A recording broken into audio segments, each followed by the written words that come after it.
नमस्कार दोस्तों, चलिए जानते हैं मध्य प्रदेश के तमाम बड़ी खबरों को केवल 5 मिनट में। लेकिन उससे पहले आप ये वीडियो कहां से देख रहे हैं हमें कमेंट बॉक्स में जरूर बताएं। साथ ही वीडियो को लाइक करके चैनल को सब्सक्राइब जरूर कर दें।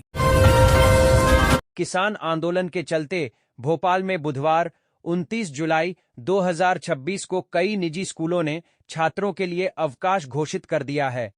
प्रशासन की ओर से यातायात प्रभावित होने की आशंका को देखते हुए यह निर्णय लिया गया। सुबह करीब 5 बजे से ही स्कूलों ने अभिभावकों को संदेश भेजकर जानकारी दी कि आज छात्रों के लिए स्कूल बंद रहेंगे।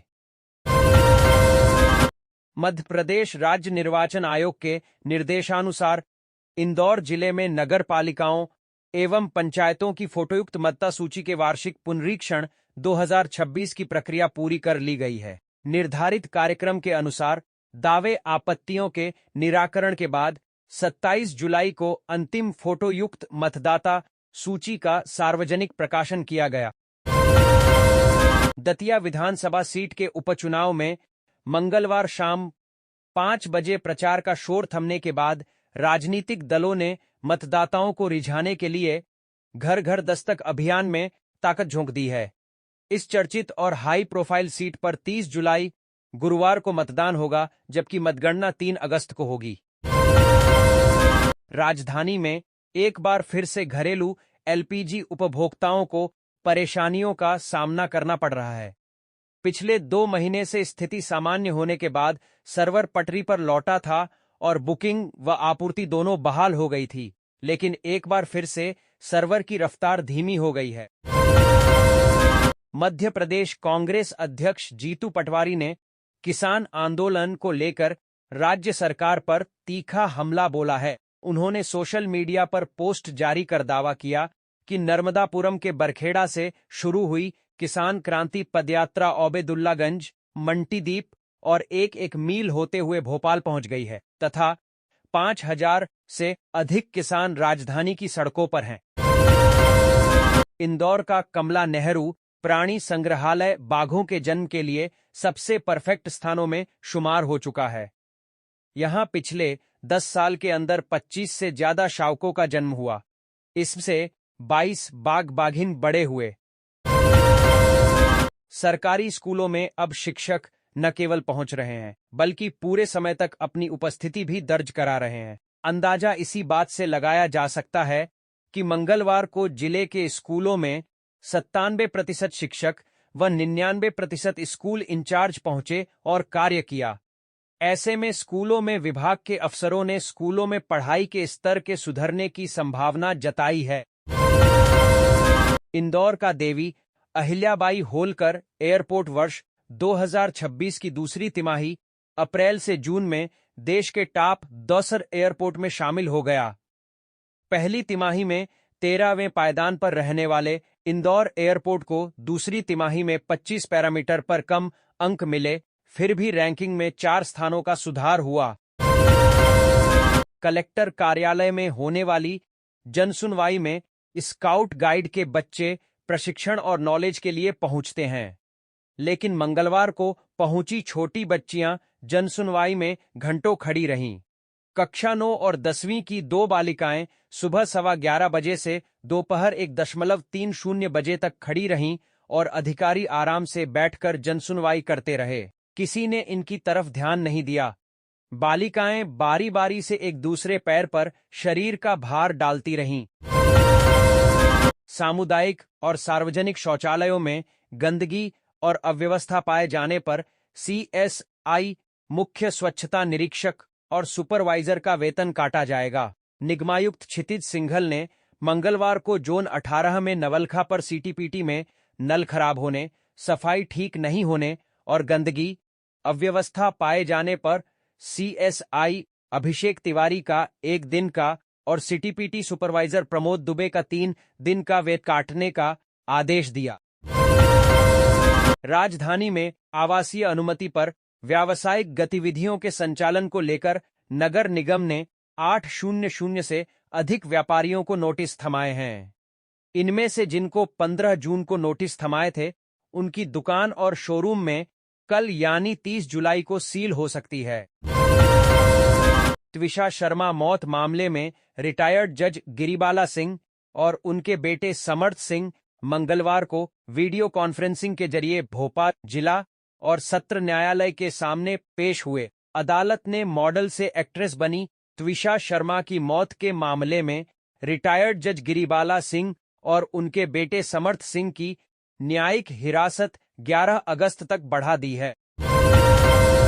फल, सब्जियों और पोल्ट्री उत्पादों का आकार बढ़ाने के लिए ऑक्सीटोसिन इंजेक्शन के कथित दुरुपयोग को लेकर हाई कोर्ट की ग्वालियर खंडपीठ ने एक बार फिर सख्त रुख अपनाया है। कोर्ट ने राज्य सरकार के स्वास्थ्य मंत्रालय के प्रमुख सचिव को निर्देश देते हुए पूछा है कि ऑक्सीटोसिन इंजेक्शन के दुरुपयोग पर रोक लगाने के लिए अब तक क्या ठोस कदम उठाए गए हैं।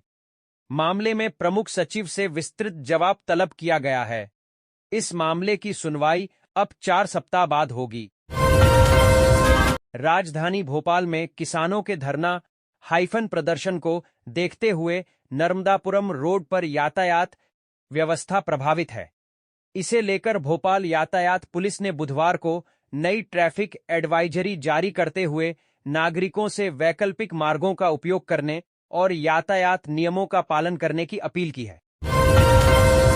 रेलवे की आधुनिक और मेक इन इंडिया की पहचान बन चुकी रानी कमलापति हजरत निजामुद्दीन वंदे भारत अब नए भगवा रंग और आधुनिक सुविधाओं के साथ यात्रियों का स्वागत करेगी। रेल कोच नवीनीकरण कारखाना झांसी में ट्रेन को अत्याधुनिक रोबोटिक पेंटिंग तकनीक से नया प्रीमियम लुक दिया गया है, जिससे इसकी फिनिशिंग पहले से अधिक आकर्षक और टिकाऊ बन गई है।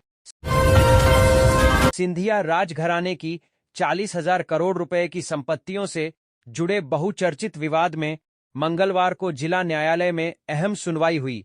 सुनवाई का केंद्र बिंदु स्वर्गीय पद्माराजे सिंधिया की बेटी प्रतिमा देवी की ओर से दायर कैविएट रहा।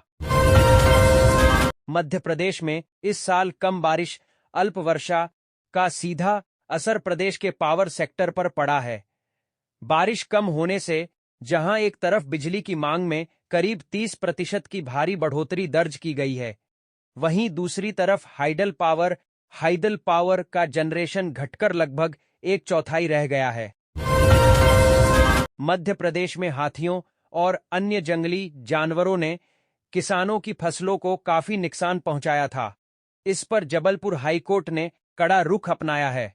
कोर्ट ने साफ कहा है कि जंगली जानवरों से होने वाली तबाही का आर्थिक बोझ सिर्फ किसानों के कंधों पर नहीं डाला जा सकता, इसलिए सरकार को 4 सप्ताह के अंदर फसल क्षति मुआवजे के लिए एक औपचारिक और ठोस गाइडलाइन तैयार करना होगा।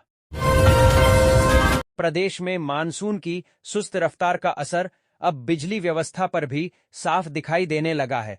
बिजली की मांग लगातार बढ़ रही, पर्याप्त बारिश नहीं होने से जहां एक ओर बिजली की मांग लगातार बढ़ रही है, वहीं दूसरी ओर बांधों में जलस्तर कम होने से जल विद्युत हाइडल उत्पादन बुरी तरह प्रभावित हुआ है।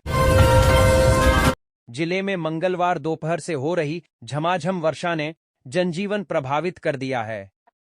लगातार वर्षा के कारण नदी नालों का जलस्तर तेजी से बढ़ गया है।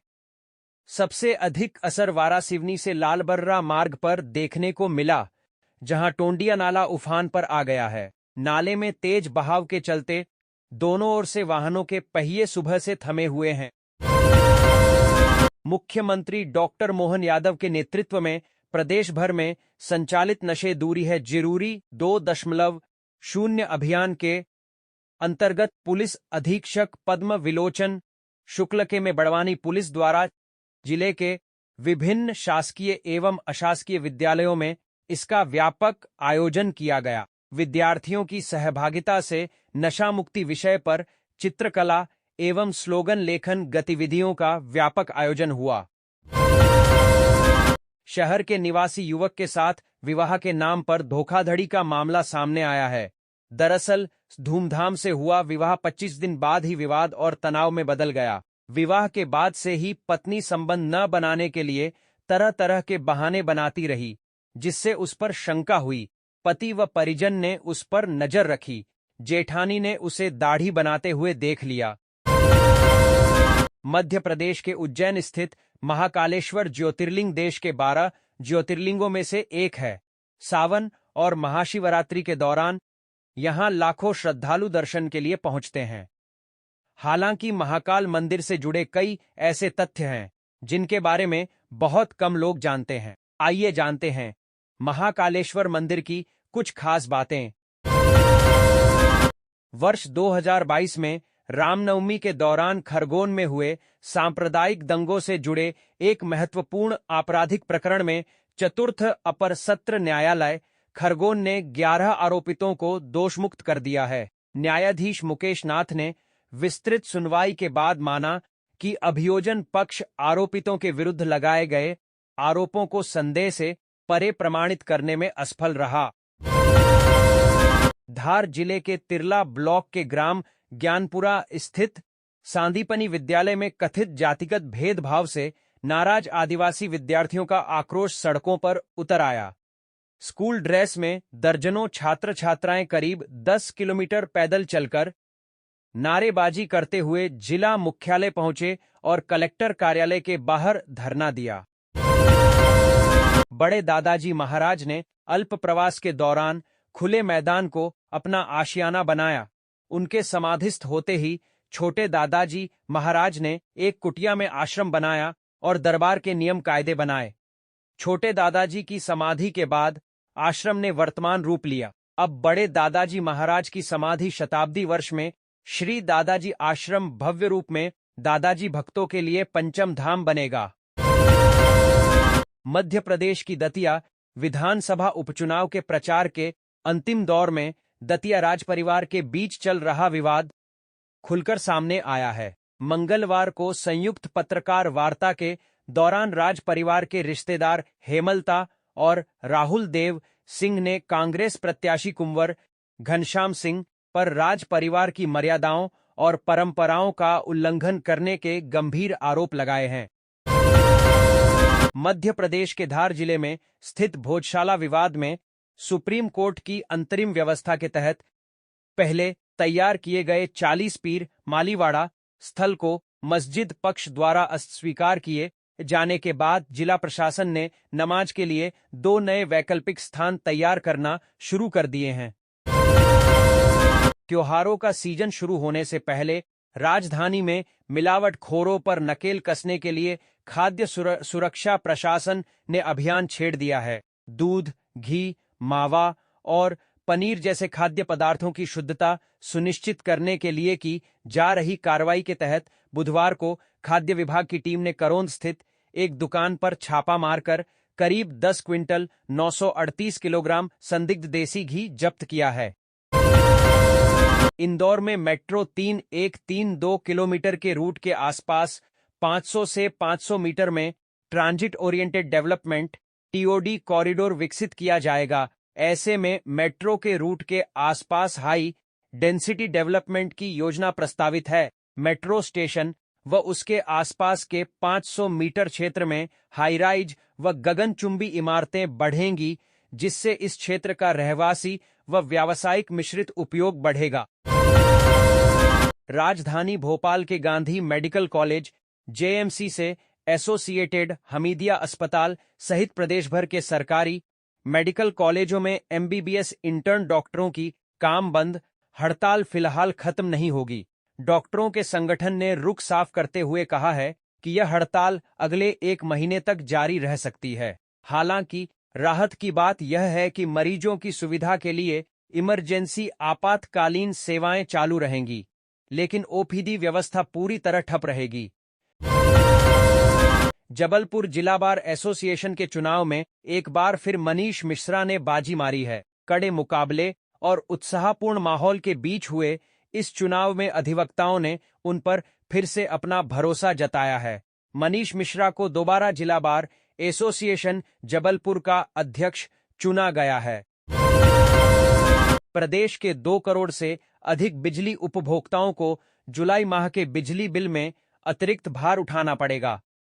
मध्य प्रदेश विद्युत नियामक आयोग के प्राविधानों के तहत fuel and power purchase adjustment surcharge FPPAS 1% से बढ़ाकर 3.77% कर दिया है। इससे 200 से 300 यूनिट बिजली खर्च करने वाले उपभोक्ताओं के बिल में करीब 35 से 87 रुपए तक की वृद्धि संभव है।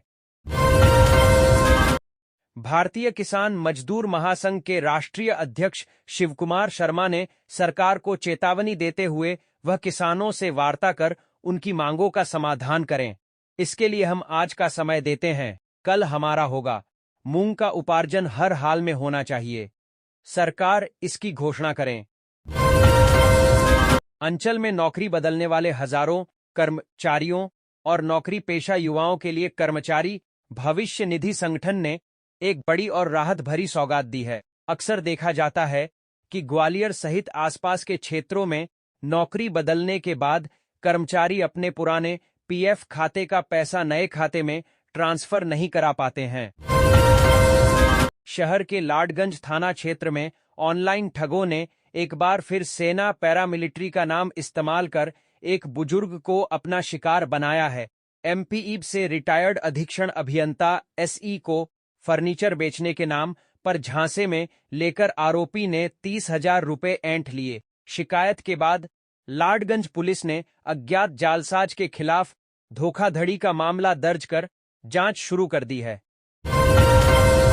किसानों की मांग और व्यावहारिक परेशानियों को देखते हुए सरकार ने किसान प्रतिनिधियों के साथ बैठक के बाद ग्रीष्मकालीन मूंग की खरीदी को लेकर बड़ा निर्णय लिया है। अब पात्र किसानों से न्यूनतम समर्थन मूल्य पर 25 के स्थान पर 60% मूंग खरीदी जाएगी।